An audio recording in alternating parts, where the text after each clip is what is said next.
I never thought I'd find myself here, staring out the window of my sprawling mansion in Overland Park, feeling more alone than ever.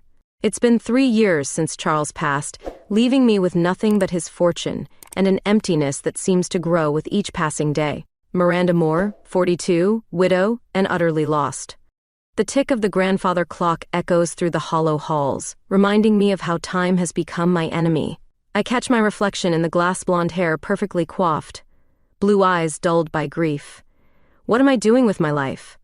My phone buzzes, another invitation to some charity gala or luncheon. The thought of facing those vapid socialites makes my stomach turn. They don't understand. They can't possibly know what it's like to lose the person you've built your entire world around. I toss the phone aside and wander into Charles's old study. The scent of his cologne still lingers faintly on the leather chair. My fingers trail along the bookshelf, coming to rest on a dusty pamphlet.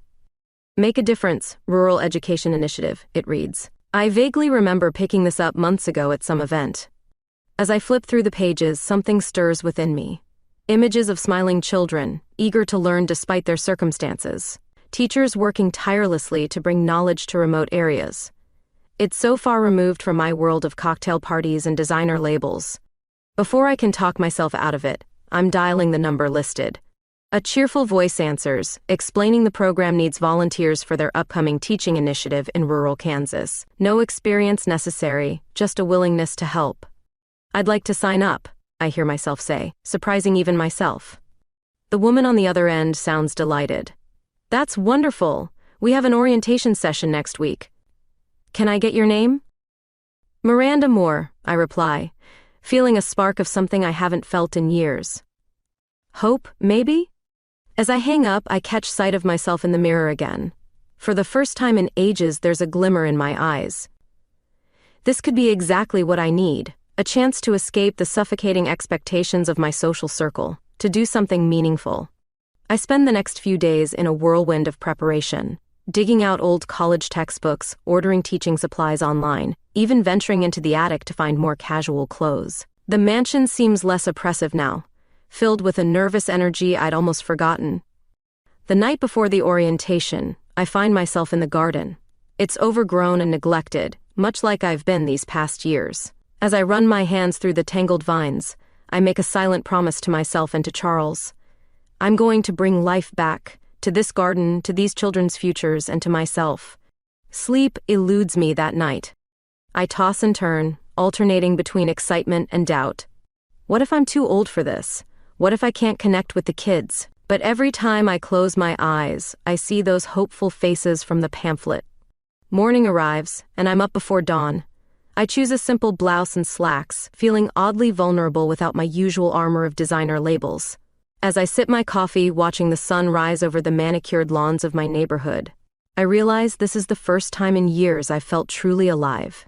The drive to the community center is a blur of anticipation. I park my luxury car among a sea of more modest vehicles, suddenly self-conscious. Taking a deep breath, I smooth my hair and step out.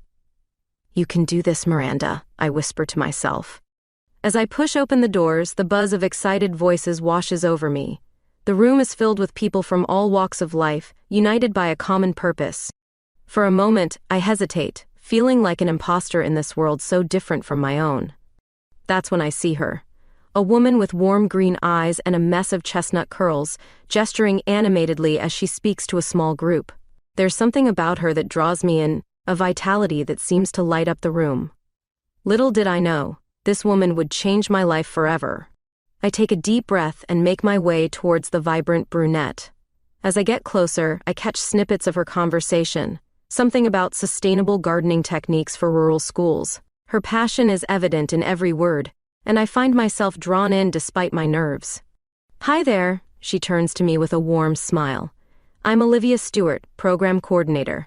Welcome to our little band of educational revolutionaries. Miranda Moore, I reply, surprised by the steadiness in my voice.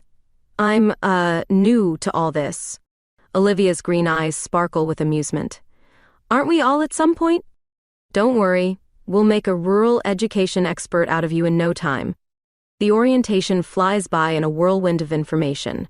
Teaching strategies, cultural sensitivity, the challenges of rural education, it's overwhelming but exhilarating. I find myself taking copious notes, my mind racing with possibilities. During a break, I overhear Olivia mentioning her side gig as a landscaper. Before I can stop myself, I blurt out, "My garden's a disaster. I don't suppose you'd be interested in a little project?" Olivia chuckles. "Trying to poach my services already? I like your style, Miranda." There's a warmth in her gaze that makes my cheeks flush. "Tell you what, why don't we combine business with pleasure? We can plan our lessons while I whip your garden into shape." And just like that, a routine is born. Olivia comes over 3 times a week, armed with gardening tools and lesson plans. We spend hours in the overgrown mess that was once Charles's pride and joy, pulling weeds and discussing educational theories. "So, what made you decide to join our merry band?" Olivia asks one afternoon, wiping sweat from her brow. The summer sun has brought out a smattering of freckles across her nose, and I find myself oddly captivated. I hesitate, unsure how to explain the emptiness that led me here. "I guess I needed a change," I finally say. "A chance to do something meaningful." Olivia nods, understanding in her eyes.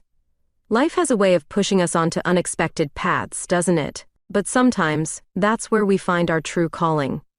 As the weeks pass, I find myself looking forward to Olivia's visits more and more. She brings a vibrancy to my life that I hadn't realized was missing. We talk about everything and nothing. Our hopes, our fears, our dreams for the children we'll be teaching. One evening, as we sit on the patio reviewing our lesson plans, Olivia suddenly looks up at me. "You know, Miranda, you're nothing like I expected when I first saw you." I raise an eyebrow. "Oh, and what did you expect?" She grins sheepishly. "Honestly, when this polished society lady walked in, I thought you'd last maybe a week before running back to your cushy life." I can't help but laugh. "Trust me, I had my doubts too. But it feels right, you know?" Olivia's expression softens. "Yeah, I do know. And for what it's worth, I'm really glad you stuck around." There's a moment of charged silence, and I find myself acutely aware of how close we're sitting. The scent of soil and flowers clings to Olivia's skin, and I have a sudden, inexplicable urge to lean in closer. The spell is broken by a crack of thunder. We both jump, laughing as fat raindrops begin to fall. "Quick to the greenhouse!" Olivia shouts, grabbing my hand and pulling me along. We burst into the glass structure, breathless and giggling like schoolgirls. Olivia's curls are wild from the wind, her cheeks flushed. She's never looked more beautiful. "You know," she says, her voice soft, "I've really enjoyed getting to know you, Miranda." "Me too," I whisper, suddenly very aware of how close we're standing. The air between us feels electric. Olivia's gaze flicks to my lips, and I find myself leaning in almost involuntarily. Our lips meet in a soft, tentative kiss that sends shockwaves through my entire body. When we part, Olivia's eyes are wide with surprise and something else. Desire? Fear? Before I can process what just happened, she steps back. I should go," she stammers. "It's getting late and we have that training session tomorrow." I watch her hurry out into the rain, my mind reeling. What have I done? Have I ruined everything? That night, sleep eludes me. I toss and turn, replaying the kiss over and over in my mind. It felt so right, so natural. But what if Olivia doesn't feel the same way? What if I've misread everything? As dawn breaks, I make a decision. I'll talk to Olivia at the training session, clear the air. Whatever happens, I can't lose her friendship. It's become too important to me. I arrive at the community center early, my stomach in knots. When Olivia walks in, our eyes meet across the room. She gives me a small, nervous smile, and I feel a glimmer of hope. Maybe, just maybe, this is the start of something beautiful. The tension between Olivia and me is palpable as we navigate the training session. We steal glances at each other, a mix of uncertainty and longing in our eyes. The other volunteers seem oblivious to our silent dance, focused on the upcoming teaching assignments. As the session wraps up, Olivia approaches me. "Miranda, can we talk?" she asks softly. My heart races as I nod, following her to a quiet corner. "About last night," she begins, her green eyes meeting mine. "I'm sorry I ran off like that. It's just, I've never felt this way about a woman before. It scared me." I take a deep breath. It's new for me too, Olivia, but I can't deny there's something here between us. She smiles, relief washing over her face. "So, what do we do now?" How about we take it slow, I suggest. Keep working on the garden, planning our lessons. See where this leads us? Olivia nods, reaching out to squeeze my hand. I'd like that. And so, our dance continues. Our gardening sessions take on a new intensity, charged with unspoken desires. We work side by side, our hands brushing as we plant new seedlings, our bodies close as we prune overgrown shrubs. One balmy evening, we're sitting on the patio, sipping wine and discussing our upcoming lessons. Olivia's talking animatedly about a new teaching method she wants to try, and I find myself mesmerized by the passion in her voice. You're staring, she says, a playful smile on her lips. Sorry, I murmur. It's just, you're beautiful when you're excited about something. Olivia blushes, tucking a stray curl behind her ear. You're not so bad yourself, Miranda Moore. We lean in simultaneously, our lips meeting in a kiss that's both tender and electric.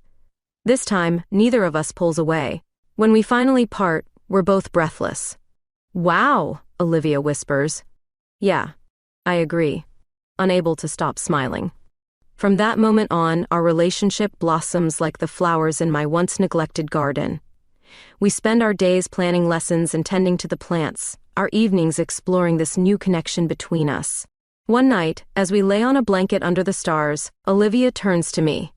Tell me about your husband, she says softly. I'm surprised by the request, but I find myself opening up.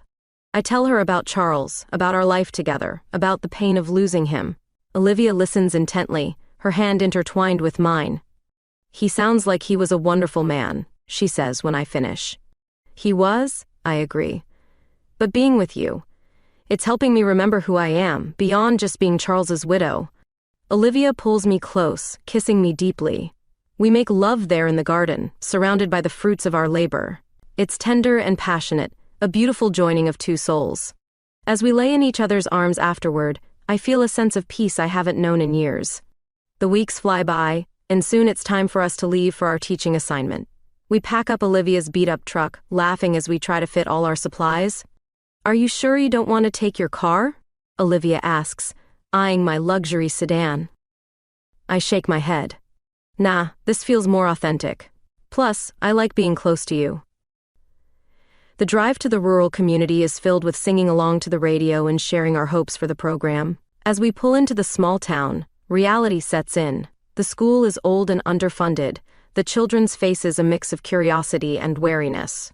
But as we start our first lesson, something magical happens. The kids' eyes light up as we introduce new concepts, their enthusiasm infectious. Olivia and I exchange proud glances, realizing the impact we're already making. That night, in our small shared room at the local boarding house, Olivia pulls me close. We're really doing this, aren't we? She whispers. We really are, I reply, kissing her softly. The next few weeks are a whirlwind of teaching, learning, and falling deeper in love. We face challenges, limited resources, initial skepticism from some parents, but we tackle them together. Our nights are spent lesson planning and making love, our days filled with the joy of educating eager young minds. One evening, as we're walking back from the school, Olivia stops suddenly. Miranda, she says, her voice serious, I think I'm falling in love with you. My heart soars. Oh, Olivia, I breathe. I'm already there. We kiss right there on the dusty street, not caring who might see. When we part, Olivia's eyes are shining with tears of joy. You know, she says, I never expected to find love in a place like this. I laugh, pulling her close. Life has a funny way of surprising us, doesn't it? As we walk back to our room, hand in hand, I feel a sense of contentment I never thought I'd experience again. This journey has brought me more than I ever could have imagined. Purpose, passion, and a love that feels like coming home. Little do I know, life has one more surprise in store for us.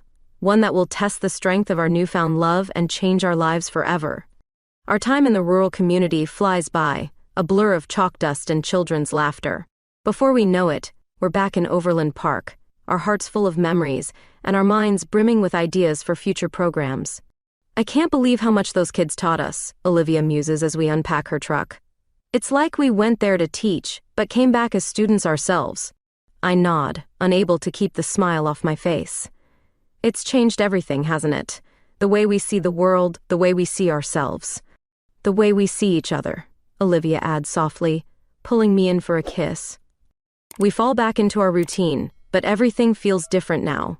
Our love has deepened, tempered by the challenges we face together. The garden, once neglected, now bursts with life, a testament to our shared labor and love.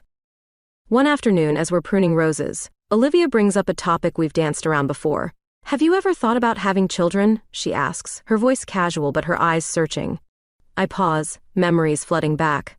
Charles and we tried for years, I admit, but it never happened. After a while, we just accepted it wasn't in the cards for us. Olivia squeezes my hand. I'm sorry, Miranda. That must have been hard. I shrug, trying to lighten the mood. It was, but hey, now I get to be the cool aunt to all those kids we taught, right? Olivia laughs, but there's a thoughtful look in her eyes. Yeah, I guess we do. The conversation sticks with me, stirring up long-buried desires. That night, I find myself unable to sleep, my mind racing with what-ifs. What if it wasn't too late? What if there was still a chance? The next morning, I make a call I never thought I'd make again. The fertility clinic where Charles and I had our last rounds of treatment. To my surprise, they still have our records and his samples. Mrs. Moore, the doctor says, her voice kind but professional. Given your age, the chances are slim. But if you want to try, we can schedule you for a consultation. I agree before I can talk myself out of it. It's impulsive, I know. But after years of feeling stuck, of letting life happen to me, I want to take control, to chase this dream that I thought I'd let go of. The next few weeks are a whirlwind of appointments and tests. I keep it all from Olivia, telling myself I'll share everything once I know if it's even possible. But as the process moves forward, as each hurdle is cleared, I find myself caught in a web of my own making. One evening, as we're curled up on the couch, Olivia turns to me with concern in her eyes. Miranda, is everything okay? You've seemed distant lately. I force a smile. Just tired, I guess. All this volunteer work on top of managing the estate, it's a lot sometimes. Olivia nods, but I can see she's not entirely convinced. You know you can talk to me about anything, right? I know, I say, kissing her softly. I love you. I love you too, she replies, and the guilt gnaws at me. The day of the procedure arrives. I tell Olivia I have meetings about the estate, hating myself for the lie. As I lay on the cold exam table, I'm hit with the magnitude of what I'm doing. Not just trying to have a baby, but doing it without telling the woman I love. Are you ready, Mrs. Moore? The doctor asks.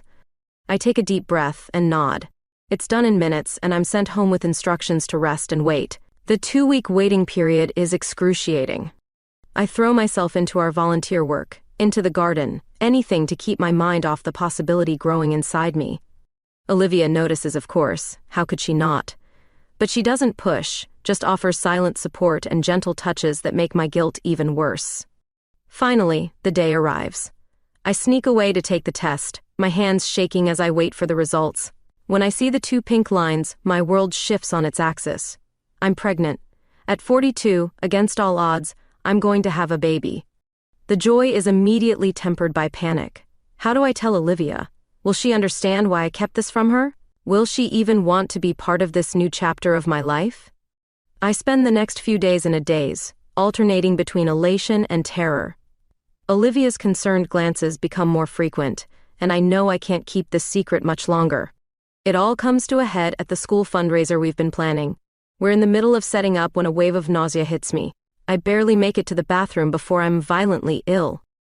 Olivia holds my hair back, her face a mask of worry. Miranda, please, she begs. Tell me what's going on. Are you sick? Do we need to go to the hospital? I look up at her, this woman who's become my whole world, and I know I can't lie anymore. I'm not sick, I say, my voice barely above a whisper. I'm pregnant. The shock on Olivia's face is like a physical blow. What? She gasps. How? When? And so, in a school bathroom of all places, I tell her everything, about the clinic, the treatments, the secret appointments. With each word, I see the hurt and betrayal grow in her eyes. When I finish, there's a long, painful silence.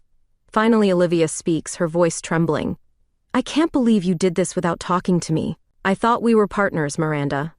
I thought we shared everything. We are, I plead. We do. I was scared. I didn't want to get your hopes up if it didn't work. Olivia shakes her head, tears in her eyes. That wasn't your decision to make alone. Not if you really see us as equals in this relationship. She turns to leave and panic grips me. Olivia, please, I call out. I love you. I want us to raise this baby together. She pauses at the door, her back to me.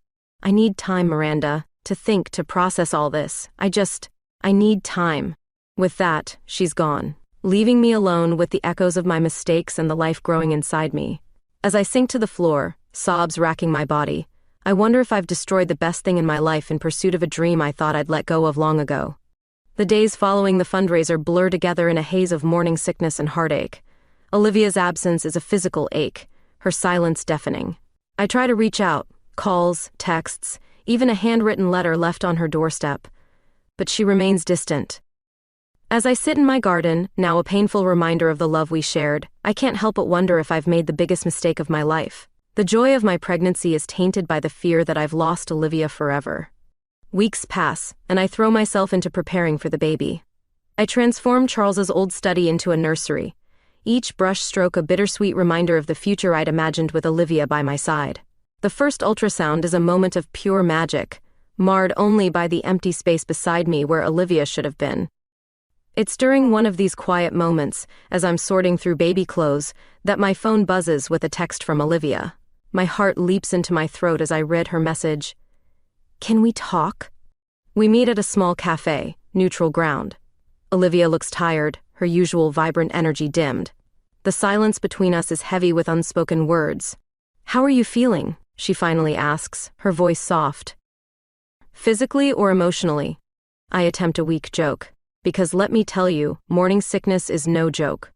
A ghost of a smile flickers across Olivia's face before fading. Miranda, I've been doing a lot of thinking, she begins, and my heart races. What you did. It hurt me. Deeply. I felt betrayed, like I wasn't important enough to be included in such a huge decision. I open my mouth to protest, but she holds up a hand. Let me finish, please. I was angry and hurt. But I've realized something these past few weeks. I love you, Miranda. And as much as your actions hurt me, the thought of not being with you hurts even more. Tears spring to my eyes. Oh, Olivia, I whisper. I'm so sorry. I never meant to hurt you. I was scared and impulsive, and I made a huge mistake by not talking to you first. Olivia reaches across the table, taking my hand in hers. I know, and while I can't say I'm over it completely, I want to try to work through this. Together. Relief washes over me like a tidal wave. Together, I repeat, squeezing her hand. That's all I want. We spend the next few hours talking, really talking, about our fears, our hopes, our dreams for the future. It's not easy, and there are moments of tension, but it feels like we're finally on the same page again. As we leave the cafe, Olivia hesitates. Can I come see the nursery? I nod, my heart swelling with hope. Back at the house, I lead her to the transformed study. Olivia takes in the soft yellow walls, the white crib, the stuffed animals waiting for tiny arms to hold them. It's beautiful, she says softly, running her hand along the crib rail. But it's missing something. Before I can ask what, she pulls out a small package from her bag. Inside is a mobile, handmade with tiny paper flowers, exact replicas of the ones we grew together in the garden. I've been working on this, Olivia admits. Even when I was angry. Even when I wasn't sure if I could forgive you. I couldn't stop thinking about this baby. Our baby. I burst into tears, hormones and emotion overwhelming me. Olivia pulls me close, her own eyes glistening. We're really doing this, aren't we? She whispers. We really are, I reply, echoing our conversation from months ago. The next few months are a whirlwind of doctor's appointments, childbirth classes, and planning for the future. Olivia is by my side for all of it, her excitement growing with my expanding belly. We spend evenings reading parenting books aloud to each other, debating names, and dreaming about the life we'll build together. But as my due date approaches, a new tension arises. My social circle, largely ignored since I began volunteering, starts to take notice of my condition. Whispers and sidelong glances follow us at charity events. The question of the baby's father hangs unspoken in the air. One afternoon, at a garden party I couldn't avoid, an old friend of Charles's corners me. Miranda, darling, she coos, her voice dripping with false concern. We're all so curious. Who's the lucky father? I freeze, unsure how to respond. Olivia, sensing my distress, appears at my side. "The baby is ours," she says firmly, taking my hand. "Miranda and I are together, and we couldn't be happier about our growing family." The woman's eyes widen in shock, and I can practically see the gossip spreading through her mind. But in that moment, looking at Olivia's proud, defiant face, I couldn't care less what anyone thinks. As we drive home, I turn to Olivia. "Thank you for that, for standing up for us, for our family." She smiles, squeezing my hand. "Always. We're in this together, remember?" That night, as we lay in bed, Olivia's hand resting on my swollen belly, I feel a profound sense of peace. Yes, we still have challenges ahead. Yes, there will be people who don't understand or accept our family. But with Olivia by my side, I know we can face anything. "I love you," I whisper into the darkness. "I love you too," Olivia replies, her voice full of tenderness. "Both of you." As I drift off to sleep, the baby kicks, as if in agreement. Our little family, imperfect and unexpected, but filled with more love than I ever thought possible. Whatever comes next, we'll face it together. The autumn air carries a crisp chill as Olivia and I make our way to the school for the annual fundraiser. My hand rests on my now prominent belly, a gesture that's become second nature. Olivia walks beside me, her arm protectively around my waist, ready to steady me at a moment's notice. As we enter the bustling gymnasium, decorated with fall-themed crafts made by the children, I can't help but recall last year's event. How different things were then, how much has changed. The secret I carried then now proudly on display for all to see. "Miranda, Olivia!" A group of teachers waves us over, their faces alight with genuine warmth. These are our people now, the ones who've accepted us without question, who see the love we share rather than the conventions we've broken. We mingle, discussing upcoming projects and the impact of our rural education initiative. I feel a surge of pride as I listen to Olivia passionately describe our plans for expanding the program. This is the life we've built together, full of purpose and meaning. But not everyone shares in our joy. As we make our way through the crowd, I catch sight of Evelyn Hartley, one of the most influential and conservative members of the school board. Her lips purse in disapproval as her gaze lands on my swollen belly, then flicks to Olivia's protective stance beside me. "Miranda," she greets me, her voice cool. "I see congratulations are in order." "Thank you, Evelyn," I reply, forcing a smile. "Olivia and I are very excited." Evelyn's eyebrows rise at the mention of Olivia. "Indeed," she says, her tone making it clear she's anything but pleased. "I do hope you've considered how unconventional arrangements might affect the children in our programs." I feel Olivia tense beside me, ready to jump to our defense. But before either of us can respond, we're interrupted by a small voice. "Miss Miranda, Miss Olivia." Little Sophie, one of our star pupils from the rural program, comes barreling towards us. She throws her arms around both our legs, her face beaming up at us. "Is the baby coming soon? Can I babysit?" I laugh, my hand automatically going to my belly. "Not just yet, sweetheart, but when the time comes, we'll certainly keep you in mind." Sophie nods seriously before scampering off, leaving us alone with a now speechless Evelyn. The look on her face, a mix of surprise and grudging respect, is priceless. "If you'll excuse us," Olivia says smoothly, "we have some other people to greet." As we walk away, I squeeze Olivia's hand. "Thank you," I whisper. She smiles, but I can see the strain around her eyes. "Always. But Miranda, maybe we need to have a conversation about how we're going to handle this going forward, for our family's sake." I nod, knowing she's right. The reality of raising a child in a world that might not always understand or accept our love is starting to sink in. Later that night, as we're getting ready for bed, Olivia brings it up again. "I've been thinking," she says, her voice hesitant. "Maybe we should consider moving. Somewhere more accepting." I pause, toothbrush halfway to my mouth. "Move? But our life is here. Our work, our friends." "I know," Olivia sighs. "But I worry about our baby growing up facing constant judgment. Don't you want them to see families like ours as normal?" I sit on the edge of the bed, my mind whirling. Of course I do. But running away isn't the answer. We can't hide from the world, Olivia. We need to stand our ground, show people that love is love, no matter what form it takes. Olivia joins me, taking my hands in hers. You're right, I want to protect our family, you know? I know, I say softly, leaning in to kiss her. And we will, together. We spend the next few hours talking, really talking, about our fears and hopes for the future, about how we'll handle the inevitable questions and challenges. It's a hard conversation, but a necessary one. As we finally settle into bed, Olivia's hand resting protectively on my belly, I feel a sense of peace. We may not have all the answers, but we have each other. And that's a pretty good start. The next morning, I wake to find Olivia's side of the bed empty. Confused, I make my way downstairs, following the sound of her voice.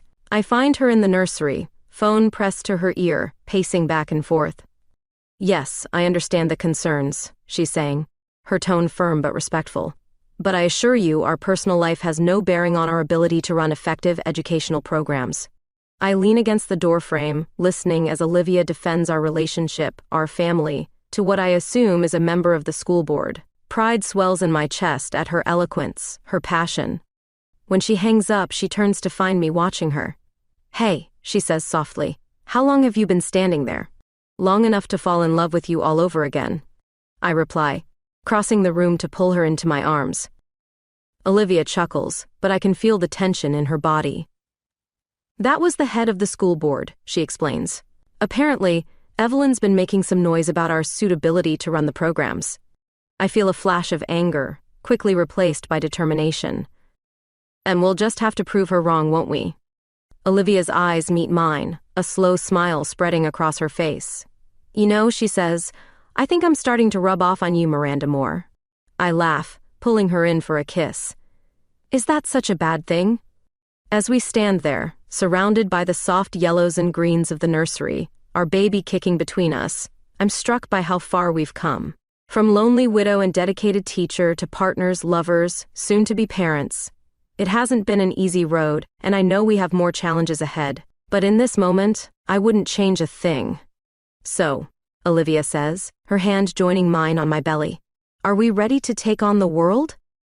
I smile, feeling our baby move beneath our joined hands. Bring it on.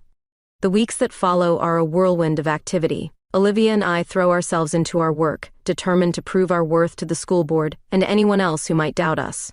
We organize parent-teacher nights, volunteer at local events, and even start a weekend literacy program for adults in the community.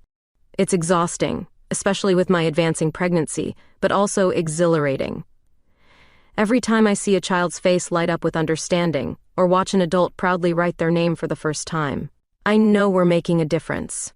One evening, as we're cleaning up after a particularly successful family reading night, I catch Olivia staring at a group of children playing nearby. There's a wistfulness in her eyes that tugs at my heart. Penny, for your thoughts? I ask, nudging her gently. She starts, as if pulled from a daydream. Oh, it's nothing. Just thinking about our little one. Her hand reaches out to touch my belly, a gesture that's become so natural it feels like an extension of myself. And? I prompt, sensing there's more. Olivia hesitates. And? Wondering what kind of world we're bringing them into, if we're doing enough to make it better. I take her hand, intertwining our fingers. Hey, look at me. We're doing amazing things here. These kids, these families, we're changing their lives. I know, she sighs. But sometimes it feels like for every step forward, we're pushed 2 steps back. Did you see the look some of the parents were giving us tonight? I had noticed, of course, the whispers, the sidelong glances. But I'd chosen to focus on the smiles, the thank yous, the children who clamored for Miss Olivia to read them one more story. We can't change everyone's minds overnight, I say gently. But we can keep showing up, keep doing the work. That's how real change happens. Olivia nods, but I can see the worry still lingering in her eyes. It's a conversation we've had many times over the past months, each of us taking turns being the optimist when the other falters. As we drive home, a comfortable silence settles between us. I watch the familiar streets of Overland Park pass by, thinking about how much this place has changed for me. Once a gilded cage of social expectations, now a battleground where we fight for acceptance, one small victory at a time. Oh!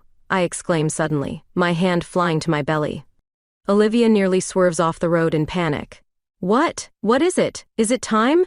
I can't help but laugh at her wide-eyed expression. No, the baby just kicked. Here, feel. I guide her hand to the spot, and we wait. A moment later, there's another strong kick. Olivia's face lights up with wonder, all traces of worry momentarily forgotten. "That's our baby," she whispers, awe in her voice. "That's our baby," I confirm, my heart swelling with love for both of them. The next day, I'm at home going through some paperwork when the doorbell rings. To my surprise, it's Sophie, the little girl from the fundraiser, standing on our porch with her mother. "Miss Miranda," Sophie exclaims. "I made this for the baby." She thrusts a colorful, if slightly lopsided, knitted blanket into my hands. "Oh, Sophie, it's beautiful," I say, genuinely touched. "Thank you so much." Sophie beams, then turns to her mother expectantly.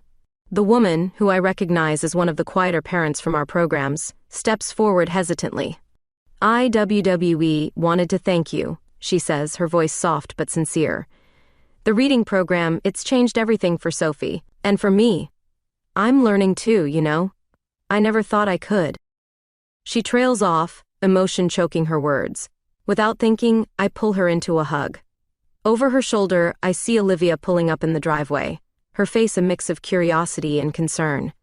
As I introduce Olivia to our visitors, I watch Sophie's mother closely. There's a moment of hesitation, a flicker of something, surprise, uncertainty, in her eyes. But then Sophie launches into an excited explanation of the blanket she made, and any tension dissipates. After they leave, Olivia turns to me, her eyes shining. "Did you see that? The way she looked at us, at the end? Like she finally got it?" I nod, my own heart full. One mind at a time, remember? That night, as we lay in bed, Olivia props herself up on one elbow, gazing down at me. "I've been thinking," she says, a nervous edge to her voice. "Dangerous pastime," I tease, earning a playful swat. "I'm serious, Miranda." Seeing Sophie and her mom today, it made me realize something. I want this, all of it.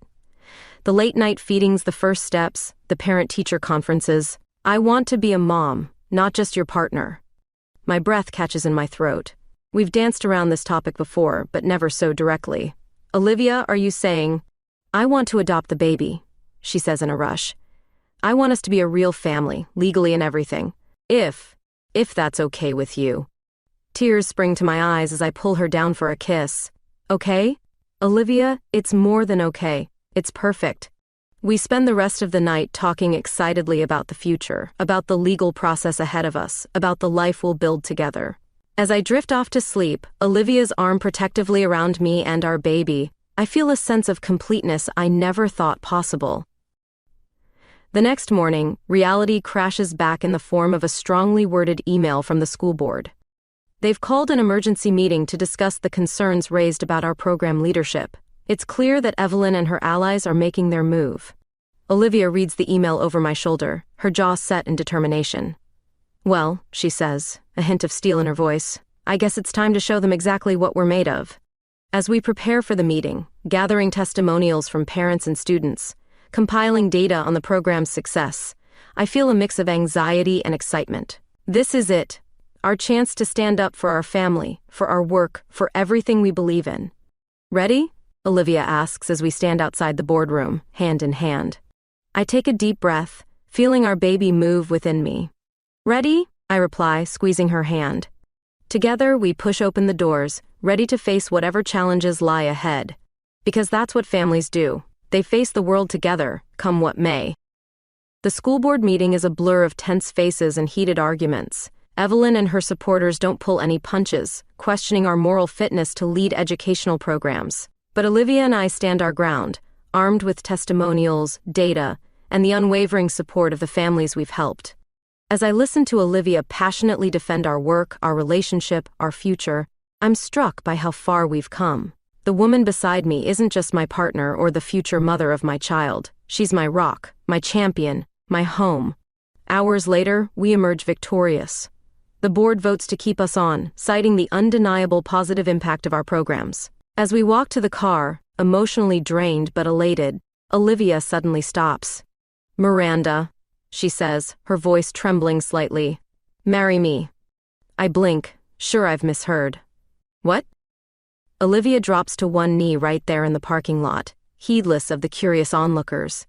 I know it's not legal here, not yet. But I don't care. I want to stand up in front of everyone we love and promise to be yours forever.